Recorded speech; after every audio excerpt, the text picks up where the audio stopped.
And welcome back to the Dean Obeidallah Show. We're live here Friday, July 18th. It's third hour on Friday, which can only mean on this show one thing. What just happened? As we look back at the insanity of the week, and we've got three comedians here, two returning champs, one new person. Salma Hindy is here, Egyptian-Canadian comedian. She's based here in New York City. She was one of the lead voices in Rami Youssef's Amazon series, #1 Happy Family USA. And on Sunday, she's hosting the Big Brown Comedy Hour at the comic strip that I produce. And I'm one of the comics in it, and she's emceeing it. Selma, nice to see you. I'm so happy to be here. Thanks for having me. She's organically excited about being here. That is so refreshing because usually the grizzled comedians. Also, Andrea Jones-Rooy back. She's back, a social scientist, a stand-up comic, a circus performer with a PhD, and a podcast, Behind the Data, all that and more. Dr. Andrea Jones-Rooy, nice to see you, doctor. It's nice to see you too, and I'm manufacturing so much enthusiasm about being here. I also immediately, as a comedian, was like, how come I'm not hosting the Big Brown Oh, I know why. I know why. You'd be in the whitest comedy hour ever. It would be Andrea Jones-Rooy hosting. Burning my own retinas with how white I am right now. Remember the guys, the whitest kids you know? There was a comedy group years ago, which now is MAGA, right? That's a whole different thing. And look who's here. Alex Libutti is back, my friend, a stand-up comic. We've done a bunch of shows together. He's the host of the podcast, the Hot Dog Hour Radio Show. It's called the Hot Dog Hour Radio Show. Radio show. Yeah, I'm not a podcast, which I always tell people this is not a podcast. This is a radio show because it goes out live, but then you can listen to it like a podcast later. So let's go. All right, Libutti, you're here. So let's talk about Jeffrey Epstein. I've heard of that guy. Donald Trump is really freaking out this week in ways I've never seen him, to the point where he's mocking his own supporters who believe in the Epstein file, which is a real thing. He called it a hoax, and he said some stupid Republicans and foolish Republicans fell into the net of the Democrats, and he said they're weaklings for falling for it. We're like, but you're the guy that told us for years there's something in the files. J.D. Vance told us, Kash Patel told us, they all told us, and now you're a dummy for listening to us. There's nothing in there. Yeah, there's thousands of documents. It's real. So, Andrea Jones-Rooy, I see you nodding your head. What is your take? What could be in there? What's going on? Dean, I haven't been in this good a mood during a Trump administration since that time he got COVID. I have just been watching. I am in YouTube rabbit holes. I am all over the place. I am allowing myself, and I'm going to regret saying this, I am allowing myself to have a glimmer of hope that this might be the thing that causes his base to fully recognize what a grifter and scammer and horrible pedophile this man is. And I thought Trump would release the files, or at least a heavily redacted version. I believe that he was involved, but I figured he'd find a way to squirrel his name out because he gets away with everything. And then his decision to not release them and then to turn and say it's actually a hoax and it's actually Biden and Obama. I mean, he's being the deep state that his base elected him to get rid of. Come on, MAGA. I am cheering for you. I've never said that sentence before. Don't quote me out of context. But if this doesn't do it, literally nothing will. Come on, let's go. I'm so excited. By the way, you've been watching like on YouTube. You go into rabbit holes where where it takes you to deep. You know what's weird? The other day I left my computer on, and I don't watch YouTube that much. I do. I post things on it. And I walked away and I came back, and to show you where the algorithm took me, I'm not kidding. It was the best of the Senate filibusters through the years. And then I actually watched that. That's how, I'm like, this is good. I'm like, YouTube knows me. At first, my YouTube takes me to videos about black holes and the heat death of the universe. So that's where my mine are like 1978. And I'll talk to you here. So what's my friend Salma Hindy, going to Salma now for a blog. Oh, well, I mean, okay, listen, I'm late to the party. I'm new to America, and I'm new to all the drama and trauma that's happening here. So I just watched the Epstein documentary like last year, truly traumatized at how many women's lives he ruined. But I also don't agree with you, Andrea, that you thought that this was going to be the thing to like break him, because unfortunately, Republicans, everybody worldwide doesn't care that much about women and underage women. You know, unfortunately, they don't. It's just I forgot about that part. Yeah, you forgot about the most important part. But I also am very curious. I don't know necessarily if Trump himself found something in the files that incriminates him, or if it's like the Saudis got to him or something. I don't know if I'm allowed to say that or Whoa. I you don't know what I know why you mean? couldn't say that. I think you're allowed to say that. Why wouldn't you be able to say the Saudis got to him? Now I'm I like, am a representative of the Saudi government, but I'll try to keep it to myself.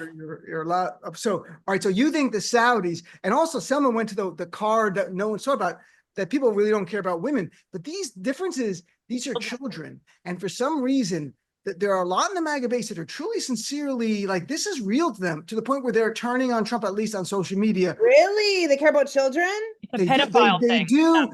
They do. There's something there that I didn't know much. I didn't know a lot about MAGA. I try not to. But Libutti, let's go to you, my friend. What is your take on Epstein file? What's going on? What's Trump hiding? Yeah, I mean, and let me just to make sure I'm on the same page. We're talking about Jeff Epstein, the financier, right? Right. Okay. We used to live in the Upper East Side of New York. Yes, the American financier. No, it's crazy, man. I didn't really think anybody would release it. I felt like they were trying too hard, like in the build up, like during the campaign, and then like remember when he first got in, they like had the binders, and they were like, Right. We it's like, got all it. right, we'll open it then. Like, let's go, you know? And I don't know. I think to me, the thing that stands out is not just that he like it makes sense for Trump or if you're in power and you're maybe like implied in something, right? Like obviously it makes sense for him to be like, well, now it's a big hoax. Like makes sense why he would say that. The thing that makes me think is I'm like, wow, no other like world leader is kind of like it feels like somebody would release it, right? Or would leak it. It's like, is everybody implied, or is the implication of leaking it that crazy, you know? It's interesting. Who else is in there? There's Yeah. videotapes. There's a Who is surveillance in videos. the Epstein group chat? Like, there's definitely a group chat on Telegram, on Signal, like somewhere where you can't track anything, or they have their own platform. Like, who knows what the I Saudis got to get in there, right? If I can get into that, Yeah. and then I can leak, like, you know who was in the chat? And they're like, how did you get in there? Like, let's not talk about that. I just got in the chat, and now I went in as a mole to find out. So you think there's a group chat, Selma? That's Oh interesting. yeah. So here's my It's on the dark web for sure. I don't know how to get there. I've never been there in my life. Jeffrey Is it Goldberg did it. Who did? I was gonna say Jeffrey Goldberg did it at the Atlantic. He got into a Oh, chat. that was different with Signal. That was because Pete Hegseth and those guys. They're like, or was it the guy who's not going to be UN representative? He was Mike Waltz. It's like, come on in, and they're like, whoops, you shouldn't have. I shouldn't have done that. Yeah, unfortunately for us, I don't think those two are part of the Epstein inner circle. But here's what I do think might help us out here, and I never thought I'd say this either, is Elon Musk. Because his tweet when he was all going through his breakup about how Trump was in the Epstein files, I've never believed a word that man said, and I've decided to believe that one. And I also think, because why would he say something like that? Well, he was mad. Okay, fine. But Doge was given unprecedented access to all kinds of government data. I bet he has it on a hard drive somewhere and is blackmailing the fuck out of the Trump administration right now. He should do a thing. The quick thing. Elon Musk could be like, if you buy a Tesla, you get a page of the Epstein files. There we go. Like Yes. they need to That would increase be- sales. yeah. They're having trouble right now. Yeah. I think that Elon Musk probably like downloaded it like into his brain or like into his vision. Like he probably has some device in his Right. eye that He's got a read it. Like, Neuralink. the hard drive is inside of his body. Do you know what I mean? So he has it. He is the Epstein file. Yes, he is. It's like the if we file say the itself. right if we say the right sentence, he'll just start rattling it off. He'll just go. That's Yeah. right. Yeah. Well, Or we're like one really good grok prompt away from unleashing the whole thing. yeah, I mean, he was built, Elon Musk, by Skynet. I saw this documentary about him that Arnold Schwarzenegger narrated a few years ago called The Terminator. And Elon Musk was definitely in there. That was him. Yep. And at some point, they're going to kill us all. I think it's very interesting. I think we've really gamed this out really well. Yes. Yeah. It's Elon Musk's brain. If we can just move his arms like a slot machine and then his eyes like turn a certain color and then everything comes out, I think that's what we got to do. Because there's nothing out. No one's thought of that. That's why this is better than cable news where they're talking about blah, blah, blah, blah, blah. Freedom of Information Act, my ass. Okay. Yeah. This is how you do it. It's in Musk's brain and we got to get it out. I like that. Water torture, whatever. All right. So let's shift gears to something shocking, stunning. Last night we learned Stephen Colbert announced that his show is being canceled effective next May, but still it's being, because his next year, this TV season begins in the fall and goes to May, and his contract ends in May of 2026. And it's just 3 days after he slammed CBS on air for giving Donald Trump $16 million, settle a bullshit lawsuit. And I said as a lawyer, it was a bullshit lawsuit. And he called it a bribe. And right now they're waiting for the Trump administration to approve a merger between Paramount, which is the parent company of CBS, and Skydance. And it seems like here was like a gift to Trump. You hate Colbert. You've always hated Colbert. Today he's taking a victory lap. He's so happy about this type of thing. But I mean, look, I'm not trying to, that's my view on it. So let's start, Libutti, let's start with you. What do you think's going on here? I don't know. I mean, I was just talking about this with my girlfriend this morning. Like we were saying, like, what is they were saying financial trouble. And I mean, I'm sure there's definitely less people watching it, you know, than maybe its heyday. But I do know, even just from my work as a publicist, that like CBS late night is the highest like rated and the most viewed out of all of the late night shows that they have. So part of me wonders if, you know, I feel like business leaders pretty much just follow the pendulum swing, you know? Like you know how now Mark Zuckerberg wears like heavy cotton tees and he's like working out and everything, yeah. And like to me, I wonder if Paramount had to pay a lot of money. Like you just said, they're trying to make this deal work. I wonder if they're kind of taking the same approach and maybe they're kind of trying to say like, hey, look, hey, we got rid of that guy. Hey, that guy, what was with that guy, right? Right. So this deal, we're good. I wonder if That's to make it up. He's getting right now. Colbert is averaging 2.5 million viewers a night, which compared to my ratings is just adorable because I get like 5 or 6 million a night. What a guy. Hey, he's trying. And he's really like, I mail it in every day. I'm getting 5 million listeners a night. So it's different, but he's still doing great in the time slot. You can make money on 2.5 million on air. And then the digital platforms, you monetize again. And some of the stuff gets millions of views online. So Salma Hindy, let's go to you, my friend. What do you think? You were stunned by the Colbert firing. What's going on? Is it corporate world at its worst?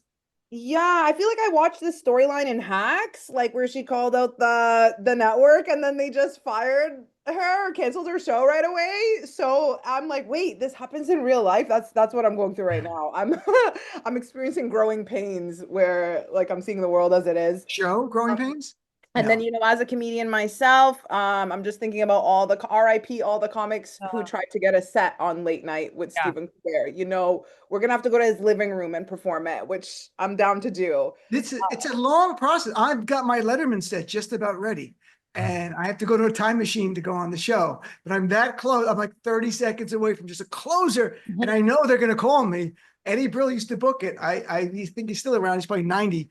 And I'm gonna try to, I'm like, here's my set. So it's an important Selma that you talked about the comedians who go on Colbert, who've gone on, and it's a great credit. And that's another platform gone for comedians. Yeah, that's where Rami got his start, right? Rami Youssef. Yeah. He had his set on Colbert, and yeah, I mean, it really does suck. I guess I'm curious about how he will resurface. In what way? Like, if it's gonna be a podcast, if it's gonna be like, where do these men go, or do they come back on Netflix on like an exclusive late night with Kim Kardashian? Like, where's he gonna go? And Andrew, look, the Skydance is gonna buy it. The head of Skydance, his dad is Larry Ellison, big Trump supporter, big Republican. They'll probably replace this like with the Kid Rock, John Voight comedy hour or something like that, you know, like the Scott Baio sing along, whatever on the right, maybe something involving Mel Gibson, you know, some people that they like a lot. Right. So what do you think is going to happen? Do you think they get rid of Colbert and maybe in a year from now, there's we're rebooting it like Batman and it's someone younger and someone on the right and that's who's going to host it? I mean, it's hard to say, Dean, and I am myself going to spend the rest of my life, I think, as a mod on our conspiracy, because between all the Epstein stuff and this, I am just convinced that it's all related and it's all Skynet and it's all everything. Like, it's just a complete political move. So yeah, it is going to be the Kid Rock comedy hour sing along and like group prayer circle, mega church sort of thing. I also think, and I'm going to sound like Trump here, is like, I think this is the death knell for what was left of cable television. I mean, this was the most watched show in late night. Late night is an institution. It was one of the few kind of like appointment TV things remaining that, you know, we had sports, but you can get that online. So yeah, I think Colbert is going to resurface maybe with a Conan style podcast or some kind of late night show of his own. But yeah, I mean, I think we're going to just see a takeover of some kind of, I don't know, maybe Gutberg or whatever his name is. What is Gutman? Gutfeld. Gutfeld. There we go. He's just Greg going to run Gutfeld. all the networks and it's just going to be Soviet style comedy. Like that's probably what we're going to get. You have to watch it live. By the way, I'm looking forward to the Colbert and Obeidallah radio show. We're going to be doing that. Yeah. Oh yeah. Gutfeld I is will where demand to be a guest on it, just so you know. that would be great. Greg Gutfeld's on Fox News. He hosts what is a late night comedy show. It's where comedy goes to kill itself. Yeah. It doesn't just die. It takes its own life. Yeah. I can't. Do not bring me. So today, Trump wrote, I'm not, this is real. This sounds like a joke, but this is the president of the United States wrote this a short time ago. I absolutely love that Colbert got fired. His talent was even less than his ratings. I hear Jimmy Kimmel is next. He's even less talented than Colbert. Greg Gutfeld is better than all of them combined, including the moron on NBC who ruined the once great Tonight Show. That's the president of the United States, folks. Literally what the moron wrote in between attacking his own base for talking about Epstein files. Like heckling comedians. Like the president is heckling public comedians. It's like we would kick someone out of a show. Even in like the dingy rooms that I do with sticky floors, we would kick someone out for saying crap like that. And the president is saying it. Oh, God. Like I'm on stage and then I leave and the audience goes, "You suck, bring back Libutti. He's got all the talent. You're the Alex Libutti's who we want to see here." It's interesting though, Alex, that Democrats usually don't say anything. Republicans, when their favorite show gets canceled, they talk about it. Well, today, Senator Adam Schiff and Liz Warren are saying there should be an investigation. Is this to get approval by the Trump administration? And I'm like, finally, Democrats are learning a little bit like Republicans.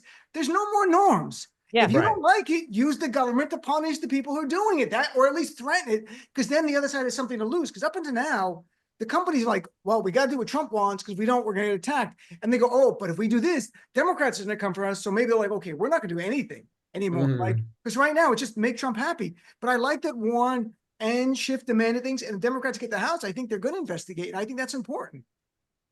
What do you think, Alex? What radicalizes the Democrats? I mean, it's pretty disappointing that all the other things that have happened in this country up until this moment couldn't get us to get a backbone. But look, if this is what it takes for us to start making waves in Washington, then so be it. Colbert is the reason why we have a revolution. Yeah. I'm fine with it. I'm fine with it. Hey, look, but Alex, you work in PR as well as being a really funny comedian. So when you look at this, do you think there was a mistake though made by CBS to do this literally 2 days after Colbert is on TV saying this is a bribe and I can't believe they're doing this and that kind of stuff, because the show's going in May. You could have done this in August. You could have done this in September after the summer. You do it 3 days later. It seems like it was a message to us. And from a PR, I just saw a Hollywood Reporter had an article like, it doesn't matter the reason he's getting let go. The optics are horrible. Yes. Like it could be financial, but so do you think, so they had to know that someone there at Paramount knew the optics would be bad and they still went forward? Yeah, I can't imagine. I mean, obviously, anything, a company of that size, anything they do is going to be run past lawyers and publicists and people. And there's so many different channels that it would go through. It is odd that, like, to your point, they could have done it in May. They could, what I mean? It's like it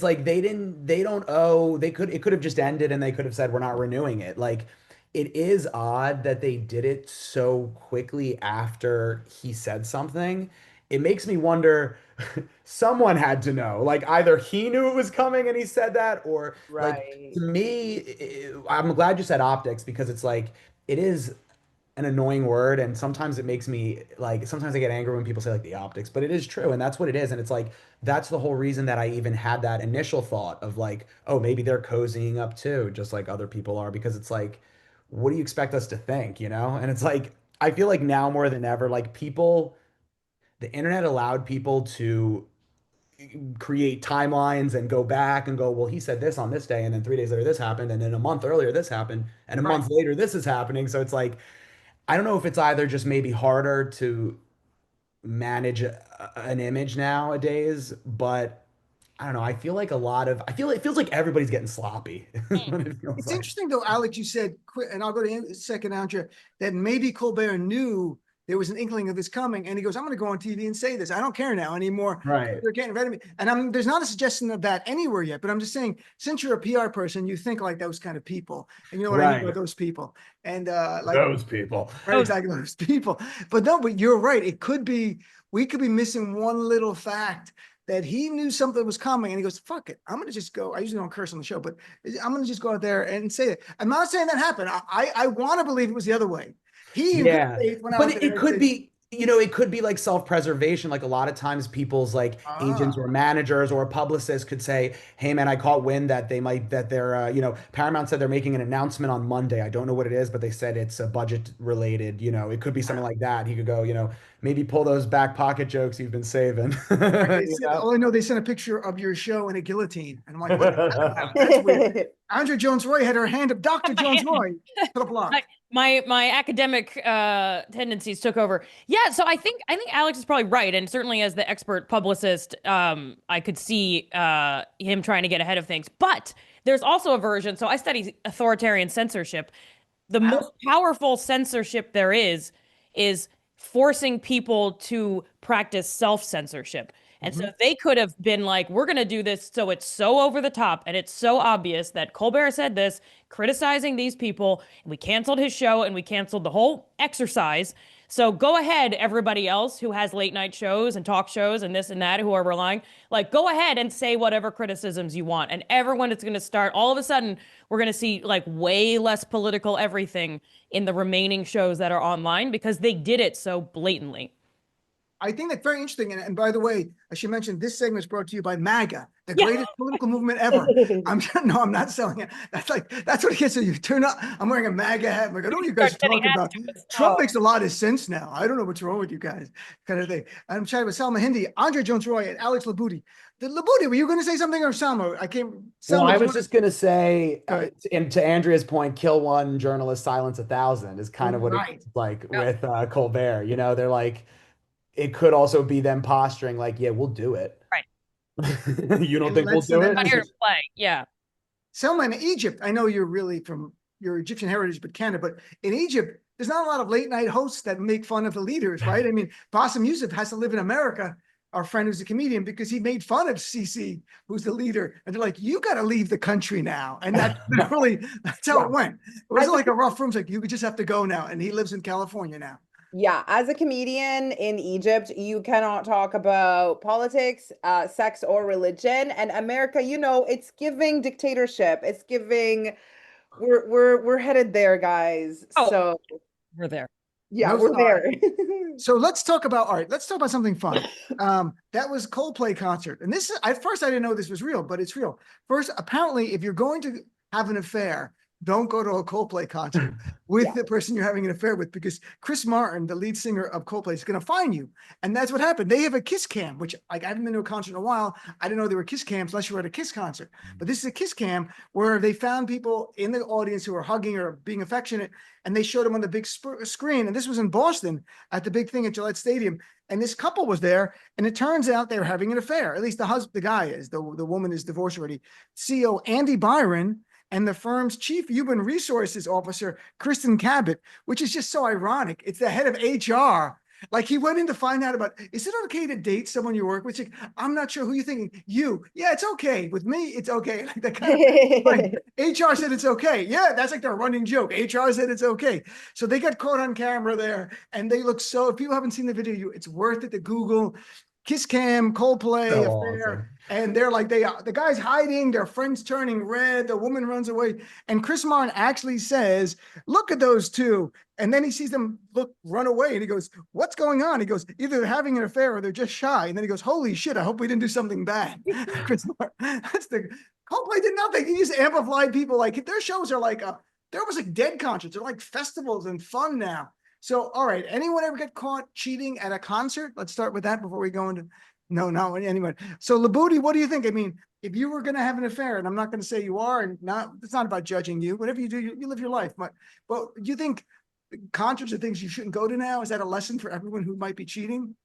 This experience makes me believe in God, the universe, whatever you want to call it. Totally. Because like, how did that happen, dude? Like, how of every concert of every event to go to, these are rich people. They Right. could do anything. Like, they go to a Coldplay concert, And then to be, it's like, how do they know how many people were even at the concert? Like for Yeah, the, what stadium? Like 60,000, for 50,000. them to be captured, I mean, is just for them to be captured, and then for someone to recognize them, and then for someone to find the wife, and then I mean, it's just incredible. Like how does that happen?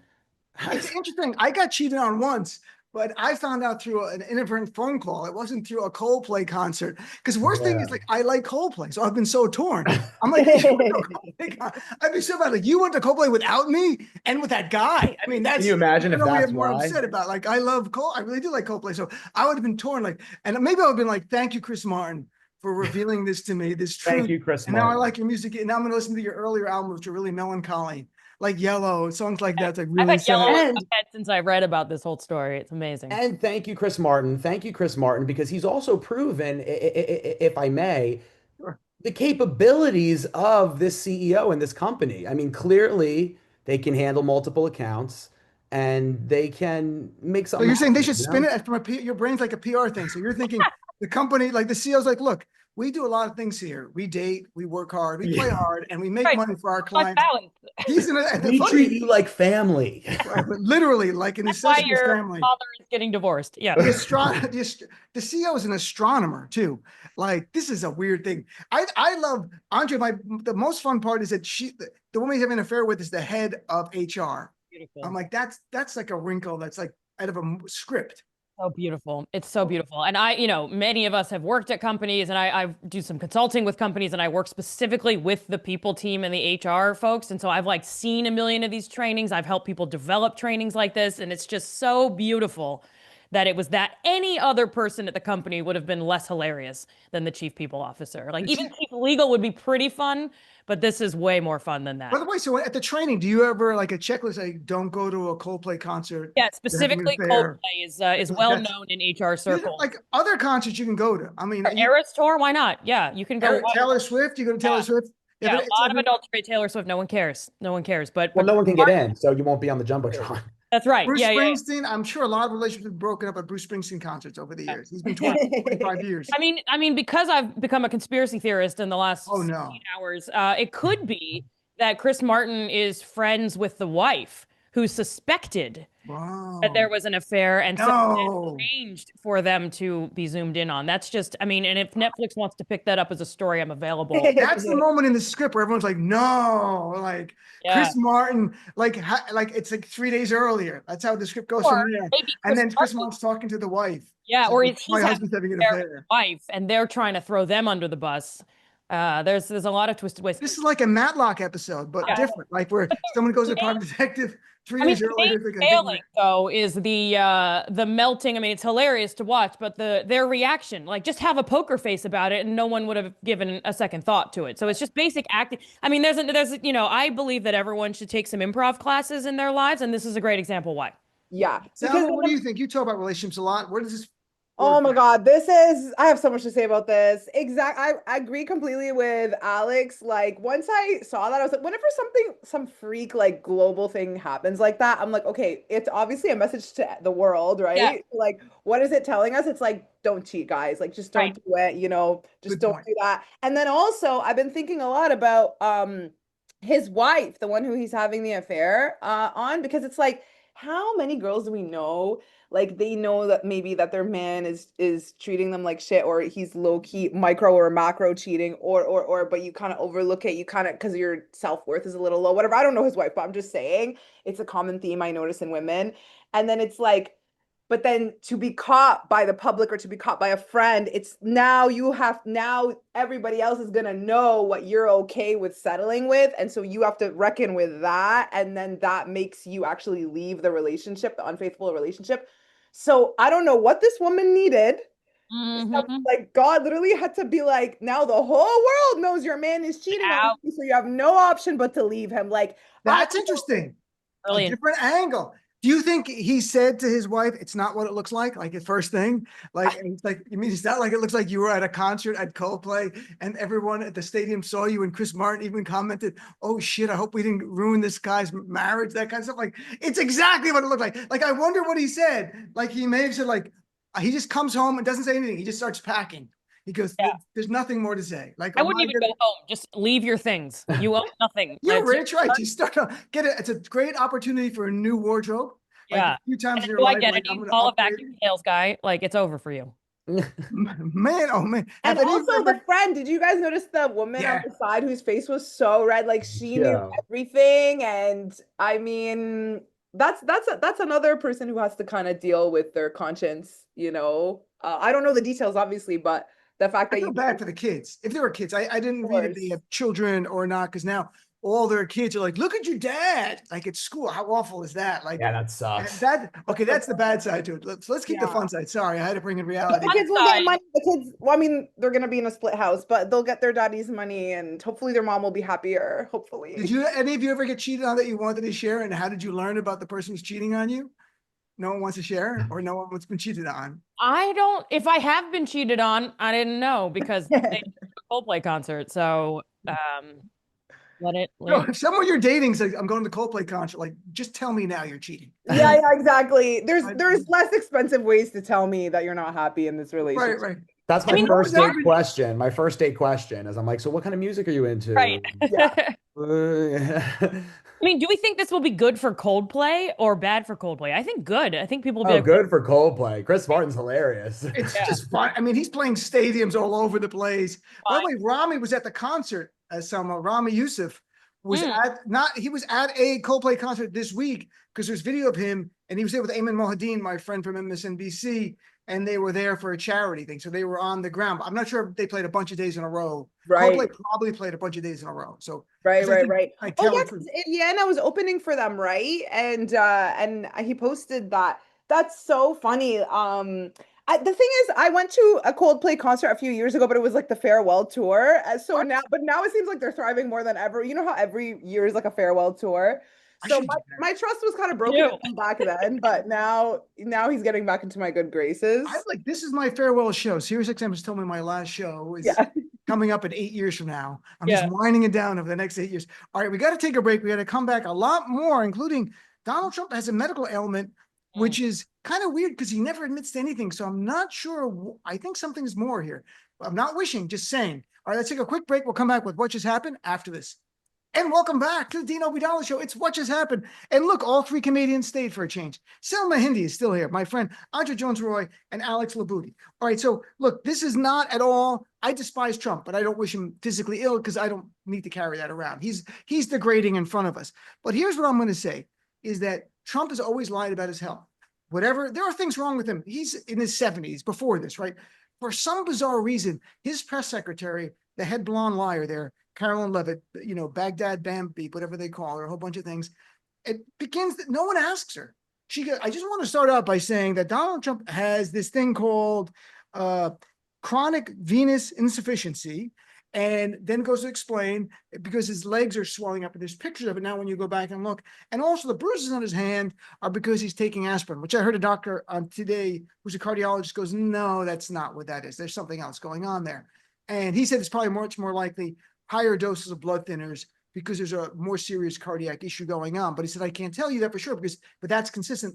The bruises are not from aspirin. People take aspirin all the time, like, daily aspirin for heart things. It doesn't do that. It's teeny, it's a baby aspirin for adults that you take. So I was kind of taken back that they were volunteering something is wrong with the guy. And we know there's something wrong with him. He doesn't look well. I sent you guys the picture from CBS that was undoctored. He looked awful. And he's got more makeup on now than ever on his face and his hands. He is 79. It is a stressful job, even though he takes it in stride. He is stressed out. So, I mean, Selma, what do you think's going on? Do you think there's something more going on here with Trump? Are they hiding something? Or I don't know why they revealed this. It's kind of interesting. So I'm not really aware of his health issues going on, but I don't know if he's just in denial, like when they tell him, like he himself is not registering it, so he's lying to himself also. Like kind of like my dad, how out of nowhere he'll just be like, "Oh, I haven't felt my left leg in 8 years," and we're like, "What?" Because he has diabetes and he's not taking it serious. Do you know what I mean? So I don't know if like Trump is also doing that, and then maybe other people are now seeing that there's issues and they're filling us in. I really don't know. Dad hasn't felt his leg in 8 years. Can we go back to the Right? headline for a second? What do you mean he Call hasn't him. felt Did his he leg call? in 8 years? Like, does he know it's there? Does he carry it around? Like, I mean, what happens? Like he has diabetes, but he just Right. be ignoring it. Like he's just eating all the starches, eating all the sugars, not checking his like Well, blood sugar level. And I think he's just like, but immigrants have like a really high tolerance, like really high discomfort for pain. Um, I don't. I feel like Trump has that, but even though he's Some like, immigrants are. privileged, but he has that because he's just not all there. So maybe he's not registering the health issues in his body. I really don't know, but we're all seeing it crumble. Well, I hope your dad's okay. Thank you so much. And the diabetes is really big on Arab families. My dad and all my uncles and cousins, it's not something I have to fight all the time. Like I got to be like work out and eat well and blah, blah, blah. So, Alex, what do you think here? I mean, again, from a PR point of view, it could have been, are they trying to change the story from Epstein? I thought about it for a second, but then they concluded by going, he's completely fine. And then they went through a long list of tests that he took, like a lot of tests. I'm like, they're concerned. And I will point out that the doctor who was on CNN this morning said just 3 months ago when he got his physical, there was no swelling in his feet. Like something's happened in those 3 months. And I'm not asking for a medical opinion. Like they're revealing it. I wonder if there's something a little bit deeper going on and they're trying to get us ready for President JD Vance, which scares me. Yeah, I mean, the President JD Vance is not something I thought of. I actually think when I first read it, I thought more of what you initially said, which is like strategic distraction, which is like basically something you do in like a crisis management like playbook. I feel like he said I thought it was interesting how he said, oh, okay, we're gonna release the list, right? He's like, the list is coming out. Fine, we'll do it. Epstein. And Right. then like 5 minutes later, they were like, by the way, he has this like multi-syllable disease. And then you Google it and it says that it's like a benign condition that is common for people that are in his age range. Right. So kind of to your point, like they did this whole like battery of tests that they're telling us about, and like they came out and the press secretary was like, by the way, it's like the senator or the person who's always like, I'm not gay, guys, just so everyone's clear. You know what I mean? It's like it's kind of odd that they'd just be like, they'd start a meeting and be like, okay, so welcome everybody. Just so everybody knows, okay, he has this disease, but he's fine. Anyway, Right. like, you know what I mean? It's like, okay, like it almost feels like something that you don't really have to like even talk about or mention. Like if it's a benign thing that doesn't really affect him. I think you have to. But Andrea, on the bigger picture, Donald Trump is not the same physical person he was the first time. I want everyone at home, when you're listening, when you watch him, look how he walks in. He's slunched over. He's like the Penguin he's like Danny DeVito in Penguin from years ago, where he's like slunched over like this. He used to walk in a room like he owned it. Now his gait is different. I've had a doctor on who's talked about that. He is degrading in front of us, both cognitively and physically. He's still allegedly competent, but we're on a path. We're 6 months in.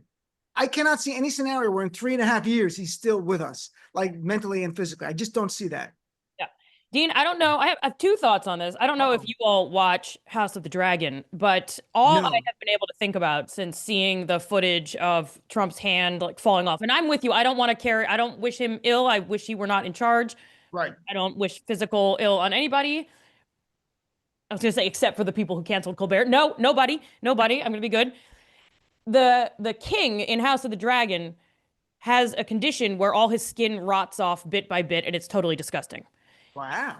All I can think about is that that's what's happening to Trump. And so maybe it's the same God who shined a light on this infidelity at the Coldplay concert that is also like, yeah, this is corrupt power and we need to slowly pull it away. And so one, it's just so obviously straight out of House of the Dragon.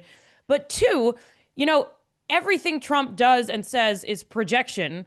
And he's been accusing Biden of being, and look, I'm not going to defend Biden's mental well-being or his health or anything like that either, but they are fixated on his health and have been fixated on his health and his age. And Trump is not that much younger. And I think that means that he's absolutely much sicker than he's letting on. And I agree with you. I would be shocked if he stays in presidential form, visible presidential form. I mean, I don't know that he's been in presidential form for a while, but visible, I don't see him continuing and finishing his term. Can't see. Wow. And by the way, I don't wish Trump ill, but if a dragon were to eat him, I would. There we go. Yeah. Like that would be. Like every Nature time. works the way nature works, you know? Right? Like if a dragon came and just cooked him and then ate him, I'd be like, well, things happen, folks. Tomatoes for everyone. You know, Do you guys who am do you I? think do you think like every time he does something fascist, like an organ of his shuts down or something, like he I- every time he like implements like Muslim ban, then it's like his cells revolts. Like do you know something happening I in his think if an body? alligator were to eat him, then because like that, so maybe the alligator Alcatraz would have taken at least a kidney, because that was awful, that death camp that they built. So if you're doing it that way, Selma, it's possible. But I think the dragon is like an alligator. And if Trump were eaten by an alligator, this is justice. It's right up there with Coldplay. And if you had a Coldplay music underneath it when you post on Instagram, that's perfect, right? That's Yellow, yellow. That's the like summary. that. That's the highlights of 2025 so From the far. song, or Song of the Summer is this old Coldplay song. So, all right. So let's talk about, I found this interesting, and they've talked a little bit in the US, but Great Britain is the British government's going to pass this because the Labour Party controls everything there. They're going to allow 16-year-olds and 17-year-olds to vote in their elections. Right now it's 18 like the US. And already Austria, Malta, Brazil allow 16-year-olds and 17-year-olds to vote. Greece allows 17-year-olds. Germany and Belgium allow them 16-year-olds to vote in the elections for EU Parliament, but not local elections. And I thought this was interesting. So I have to start with Andrea here because it's a psychological question in a way. Researchers show that by 16, most adolescents can form informed voting decisions, not other decisions. Like I won't let a 16-year-old drive me in a car, but to vote. I think it's interesting. Why not let 16-year-olds? Some of them are smart, and let's push out some of the other MAGA people, like 16-year-old no, not older MAGA people or something. So 16-year-old people voting. What do you think? I mean, I'm of two minds. One, I think that allowing more members of the population to vote is generally a more democratic thing that you can do. And so in that sense, it's good. I would also say that 16, 17-year-olds have a lot more at stake with who is elected than older people because they are going to live with the consequences of who is elected. Interesting. That said, as a former professor who has taught many, many people who are roughly 18, and there's a selection bias because you tend to talk more with the students who kind of are struggling. Wow, I don't want those people in charge. And I have a horrible bias against the youth. And I think maybe we should vote when we're 21, So I personally have some like knee-jerk reactions, but I do think that from a more scientific, rational, democratic perspective, I think it's an interesting idea to extend the ability to vote. I think it's good as long as I get past my old person screaming at the sky problems. I think it's very interesting. I mean, Alex, what do you think? I mean, I know that people would argue again, they'll show us videos made by 16-year-olds on TikTok and go, should they vote? Well, I can show you by people made who are 75. I'm like, should they vote? These people should be voting. There should be a cap. Right? You can always find an example of it. But what do you think about lowering the voting age in America? Because it happens in the UK. It's going to start getting traction here. We're going to start talking about it in elections now. Mm-hmm. No, I think it's good. I think it's good because I don't think 18-year-olds know anything. Yeah. So what the hell? Why not? Listen, if you can drive, you can drive to a poll, right? So Right. let's do it. I say let's do it. I think, and I think then it'll be like underground hip hop. We'll get like the underground scene of the political temperature. Selma, can you remember when you were 16? Like, do you think you would have followed? I don't know if you follow politics now. Maybe you do. Maybe you don't. I don't know.